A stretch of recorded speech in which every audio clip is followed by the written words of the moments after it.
사도행전 2장의 오순절에 성령께서 강림하신 사건 이후로 제자들과 사도들은 주의 복음을 힘있게 전파하기를 시작합니다. 온 유대를 향해서, 그리고 예루살렘과 사마리아까지, 그리고 오늘 본문의 배경이 되는 이방인에게까지 복음을 전파하는 그런 복음 전파가 일어난 것을 보게 됩니다. 이렇게 보면 사도행전에 복음을 전하기 시작한 이 예루살렘 교회가 참 대단하다는 생각이 듭니다. 온 유대를 향해서 복음을 전하고, 또 유대를 넘어서 사마리아까지, 이방인에까지 복음을 전하고, 복음을 전하는 가운데 귀신들이 떠나가고, 또 병이 치유되고, 또 사람들은 그들이 그리스도인답게 살아가는 모습을 보면서 칭송하기까지 하는 그런 예루살렘 교회, 대단한 교회라는 생각이 드는데, 그럼 여기서 우리가 한번 질문해 볼 필요가 있습니다. 그러면 예루살렘 교회는 아무런 어려움이 없었는가 하는 것입니다. 예루살렘 교회는 어떤 문제도 없는 교회였는가? 아무런 어려움이 없는 교회였는가? 그런데 보면 그렇지가 않습니다. 우리가 통상 얘기하기를 이 세상에 완벽한 교회는 없습니다, 이렇게 말하는 것처럼 예루살렘 교회에도 어려움이 있었고 문제가 있었습니다. 사도행전 5장과 6장을 보면 사도들이 7명의 집사 직분자를 세우는 과정이 나오는데, 그 과정이 있었던 이유 중에 하나가 구제의 문제가 있었기 때문입니다. 그 예루살렘 교회 안에는 헬라파 유대인들이 있었고, 헬라파 출신의 그리스도인들이 있었고, 그리고 유대 출신의 그리스도인들이 있었는데, 이제 갈등이 일어난 것입니다. 왜 구제 대상 중에 헬라파 그리스도인들은 빼놓는 것입니까? 왜 유대인만 챙깁니까? 유대파 그리스도인만 챙깁니까? 하는 것이 있었기 때문에, 그리고 실상을 보니까 사도들이 말씀과 복음 전하는 일만 해도 너무 바빠서 구제 사역을 온전히 감당할 수가 없었기 때문에 그런 구제 사역에 갈등이 있었던 것입니다. 이처럼 아무리 예루살렘 교회라고 할지라도 그 속에 갈등이 있고 문제 요소가 있었습니다. 중요한 것은 우리 교회 안에 존재하는 그런 문제와 어려움이 있다면 그것을 어떻게 해결하고 풀어갈 것인가 하는가가 더 중요한 것입니다. 예루살렘 교회 안에도 어려움이 있었고, 외부적으로 보면 박해가 있었고, 내부적으로 보면 갈등이 있었는데, 사도행전 6장에도 갈등이 있었고, 오늘 본문에도 갈등의 요소가 드러납니다. 어제 우리가 본문에서 살펴본 것처럼 사도 베드로가 고넬료라고 하는 이방인을 찾아가서 그들에게 복음을 증거했고, 또 복음을 증거하는 그 가운데 성령께서 이방인에게 임재하시는 놀라운 역사가 일어났습니다. 이것은 지금 우리가 생각하면 그렇겠지라고 생각할 수 있겠지만, 그들로 있어서는 너무나 놀라운 사건이었습니다. 왜냐하면 그 당시 베드로만 해도 아직 신학적으로 정립이 되지 않은 상태에서 선민사상과 그리고 율법주의에 대한 그런 마음들이 마음의 배후에 있었는데, 이방인도 차별하지 않고 복음으로 만나주시고, 또 성령께서 임하시는 그 역사는 놀라운 역사가 아닐 수가 없는 것입니다. 그 놀라운 사건을 경험하고 베드로가 다시 예루살렘 교회로 돌아옵니다. 이런 일이 일어나면 어떻게 보면 축하한 일 아니겠습니까? 복음이 이방인에게도 전해졌습니다. 예수님께서 하신 말씀이 사실입니다. 너희가 성령을 받으면 온 유대와 예루살렘과 사마리아 땅끝까지 내 증인이 되겠다 말씀하셨는데, 그 말씀이 진짜 일어나고 있습니다 하면서 온 모두가 기뻐할 일 아니겠습니까? 그런데 베드로가 돌아오자마자 듣는 말은 베드로를 향한 비난의 말이었습니다. 2절과 3절의 말씀을 제가 읽겠습니다. 베드로가 예루살렘에 올라갔을 때 할례자들이 비난하여 이르되 내가 무할례자의 집에 들어가 함께 먹었다 하니, 여기에 나오는 할례자들이라는 말은 불신자 유대인을 말하는 것이 아닙니다. 그리스도인들을 말하고 있는데, 그리스도인의 대부분은 유대인이었지 않습니까? 유대인은 이미 할례를 받았고 여전히 할례를 받아야 된다라는 주장이 있는 사람들, 그러니까 조금 전에 베드로가 그랬던 것처럼 선민 사상이 그 마음속에 깔려 있고 율법주의가 그 마음에 깔려 있는 사람들, 그 사람들의 시각으로 봤을 때 베드로는 범법자인 것입니다. 너는 잘못하고 있습니다. 넌 잘못하고 있다. 왜 무할라의 자의 집에 들어가서 이방인과 상종하고 교제하느냐 이것입니다.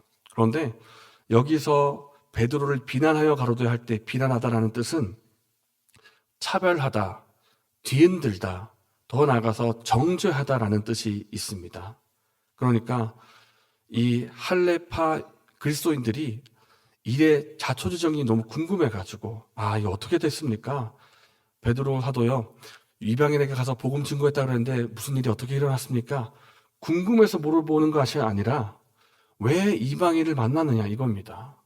내 생각에는 이것이 옳고 저것이 틀렸는데 왜 내 생각과 틀리게 행동합니까?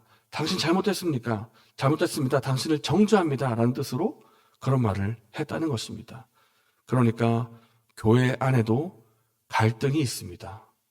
이해의 차이 때문에 서로 용납하지 못하기 때문에 내 생각과 다르다는 것 때문에 서로 갈등하고 또 싸우는 일, 다투는 일도 일어날 수가 있다는 것입니다. 중요한 것은 이 교회 안에 존재하는 갈등과 여러 가지 어려움의 요소들을 어떻게 해결하는가 하는 것이 더 중요하다는 것입니다. 오늘 베드로가 어떻게 반응합니까? 4절부터 17절까지 오늘 본문의 대부분의 요소라고 할 수가 있는데 베드로가 어떠한 과정에서 이방인 고넬료를 만나게 되었는지 또 어떠한 과정에서 그들이 세례를 받게 되었는지 소상하게 설명합니다. 내가 성령의 인도하심을 받아서 환상을 보았는데 환상 가운데 보자기가 내려오더이다. 그 보자기의 메시지는 이방인도 차별하지 말고 복음을 전하라는 뜻이었습니다. 그래서 내가 하나님 뜻에 순종해서 그들에게 복음을 전했고 복음을 전하는 가운데 우리에게 성령이 임했던 것처럼 동일한 성령께서 그들에게도 임하시고 비슷한 오순절과 같은 역사가 그들에게도 일어났습니다. 이런 일이 일어났는데 내가 어떻게 하나님을 막을 수가 있습니까? 라고 소상하게 하나하나 나열하면서 설명하는 것을 보게 됩니다. 왜 이렇게 설명을 했겠습니까? 아직 베드로가 그 전에 선민사상과 율법주의에 막혀 있었던 것처럼 그 예루살렘에 있는 성도들 역시 선민사상이 깔려 있고 그 율법주의를 아직 깨어나지 못했기 때문에 그것을 도와주기 위해서 베드로가 그렇게 소상하게 설명을 한 것입니다. 그런데 여러분,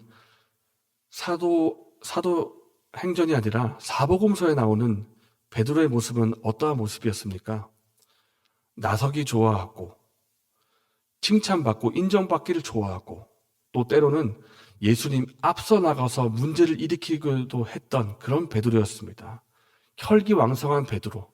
이 혈기왕성한 베드로가 변하지 않은 상태로 그대로 이 할레파 유대인을 만났다 생각해 보십시오. 어떻게 반응했겠습니까? 뭐라고? 내가 위험을 무릅쓰고 이방인 만나고 왔는데 돌아오는 대답이 이거냐? 나 너무 섭섭하다. 내가 얼마나 지금 억울한데 라고 하면서 싸웠지 않겠습니까? 그런데 그런 베드로가 정말 온유한 마음으로 그들이 이해할 수 있는 말로서 그들에게 소상하게 설명해주고 그렇게 대하는 것을 보게 됩니다. 베드로가 이렇게 할 수 있었던 이유가 무엇이겠습니까? 그 마음에 성령이 임하셨기 때문입니다. 성령께서 그 베드로의 마음을 온유하게 바꾸셨기 때문에 그 할레파의 비난에도 불구하고 그들을 용납하고 또 화합할 수 있도록 그렇게 말을 했던 것입니다. 그러니까 우리 안에도 성령의 역사가 너무나 필요한 것입니다. 성령의 역사는 유대인과 이방인의 벽을 허무는 것도 성령의 역사지만 교회 안에 일어날 수 있는 갈등을 해결하는 것도 성령의 역사입니다. 갈라디아서 5장 22절과 23절에서 말씀합니다. 오직 성령의 열매는 사랑과 희락과 화평과 오래 참음과 자비와 양성과 온유와 충성과 절제의 열매니 이 같은 것을 금지할 법이 없느니라. 그러니까 다른 사람을 용납하는 것도 오래 참는 것도 사랑하는 것도 성령의 역사이고 성령의 열매라는 것입니다. 이 성령의 역사가 지금 우리에게도 너무나 필요합니다. 왜냐하면 예루살렘 교회도 문제가 있었던 것처럼 문제없는 교회, 어려움의 요소가 없는 교회는 이 세상에 없기 때문입니다. 그런 갈등 요소가 우리에게 일어날 때 이 사람에게 가면, 이 사람한테만 가면 문제가 생긴다. 이 사람한테만 가면 갈등이 일어난다. 저 사람한테 가지 말자. 이런 얘기를 우리가 들어야 되겠습니까? 아니면 이 사람에게 가면 문제가 해결이 되고 갈등이 해결이 된다. 우리 이 사람한테 가서 물어보자. 라는 사람이 되어야 되겠습니까? 우리가 문제를 일으켜야 되겠습니까? 문제를 해결해야 되겠습니까? 우리가 갈등을 해결하는 사람들, 화평의 사람들, 용서의 사람들, 용납과 사랑의 사람들이 되어야 되지 않겠습니까?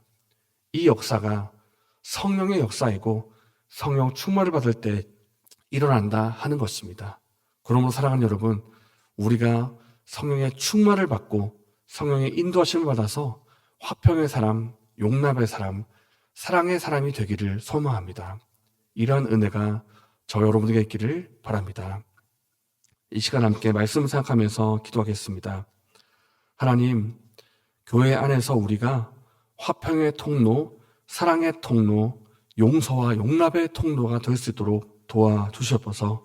성령의 충만함을 통해서 우리의 힘이 아니라 주님의 능력으로 그 일들을 해나갈 수 있도록 도와주시옵소서.